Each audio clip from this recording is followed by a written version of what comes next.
Welcome one and all.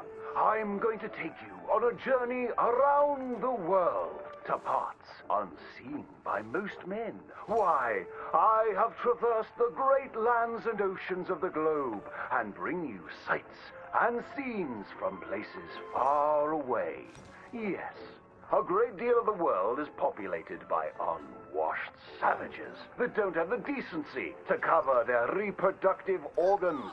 First, to jolly old England.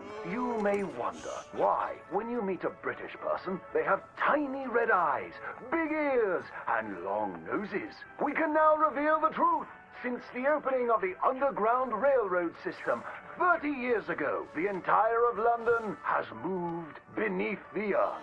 Just think of the joy children must feel being able to play unfettered by rain or refinery smoke. They are a dignified people, living among stalagmites in their dainty hats. And they have an underground king who worships an underground garden gnome.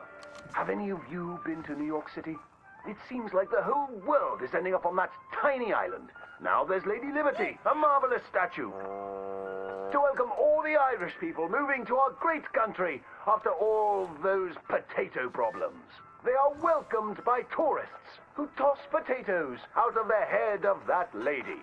In New York City, they are making buildings so high, one day you can walk to the moon for a picnic. Wouldn't that be grand? It's true. Now, we spoke of that unwashed statue. It was a gift from France. How do you think France paid for such a gift? Wanton prostitution? Selling of wine and horse meat? No, sir. I'm here to tell you that underneath the streets of Paris, they have discovered black gold. That's right. And a few years ago, Gustave Eiffel of the Eiffel Oil Company built the tallest oil derrick in the world. Yes, all around Paris, you will find that thick business. It ignites like brandy, which is why so many French aristocrats drink it as an aperitif to aid digestion. The women of France are dainty and fair of skin, partially because they use that crude oil to bathe in, anointing and greasing their bodies, often before committing sinful pleasures of the flesh. Places that don't change their ways are falling behind.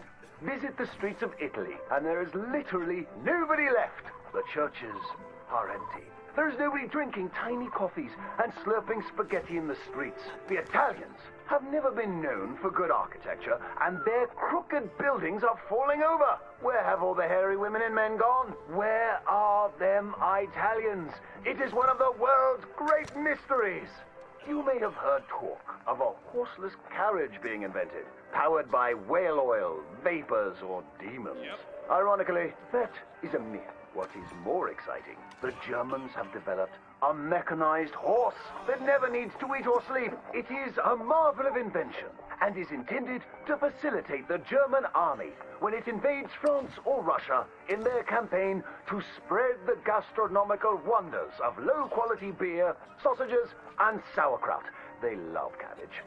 But other than America, where we have plenty of room, it is so crowded in Europe that they are racing to set up a new country at the North Pole where they can dine on the delicacy of frozen fish, penguins, and polar bears. Imagine a place that never gets hot.